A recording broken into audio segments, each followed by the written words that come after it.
Now the Lord appeared to Abraham by the oaks of Mamre, while he was sitting at the tent door in the heat of the day.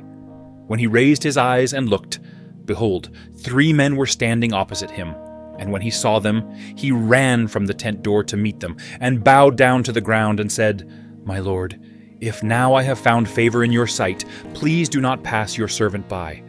Please let a little water be brought and wash your feet, and make yourselves comfortable under the tree. And I will bring a piece of bread, so that you may refresh yourselves. After that you may go on, since you have visited your servant. And they said, So do as you have said. So Abraham hurried into the tent to Sarah, and said, Quickly, prepare 3 measures of fine flour, knead it, and make bread cakes. Abraham also ran to the herd, and took a tender and choice calf, and gave it to the servant, and he hurried to prepare it. He took curds and milk and the calf which he had prepared, and set it before them, and he was standing by them under the tree as they ate. Then they said to him, Where is your wife Sarah? And he said, There, in the tent. He said, I will certainly return to you at this time next year, and behold, your wife Sarah will have a son. And Sarah was listening at the tent door, which was behind him. Now Abraham and Sarah were old, advanced in age. Sarah was past childbearing. So Sarah laughed to herself, saying, After I have become old, am I to have pleasure, my Lord being old also?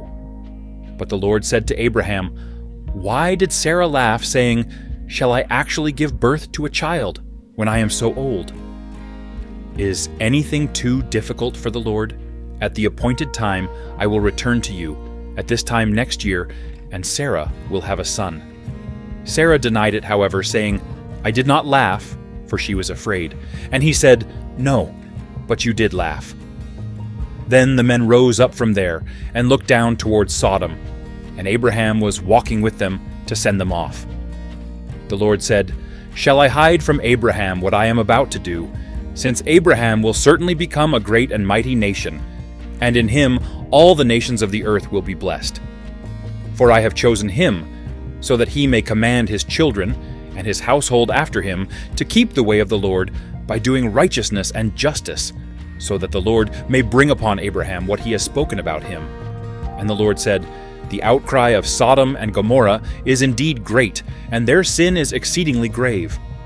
I will go down now and see whether they have done entirely as the outcry, which has come to me indicates, and if not, I will know. Then the men turned away from there and went towards Sodom, while Abraham was still standing before the Lord. Abraham approached and said, Will you indeed sweep away the righteous with the wicked? Suppose there are 50 righteous people within the city. Will you indeed sweep it away and not spare the place for the sake of the 50 righteous who are in it? Far be it from you to do such a thing, to kill the righteous with the wicked, so that the righteous and the wicked are treated alike. Far be it from you. Shall not the judge of all the earth deal justly?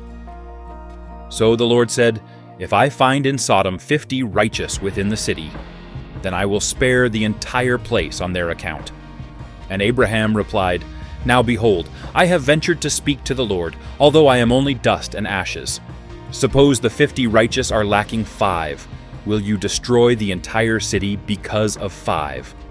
And he said, I will not destroy it if I find 45 there. And he spoke to him yet again and said, Suppose 40 are found there. And he said, I will not do it on account of the 40. Then he said, Oh, may the Lord not be angry, and I shall speak. Suppose 30 are found there. And he said, I will not do it if I find 30 there. And he said, Now, behold, I have ventured to speak to the Lord. Suppose 20 are found there. And he said, I will not destroy it on account of the 20. Then he said, Oh, may the Lord not be angry, and I shall speak only this once. Suppose 10 are found there. And he said, I will not destroy it on account of the 10. As soon as he had finished speaking to Abraham, the Lord departed, and Abraham returned to his place.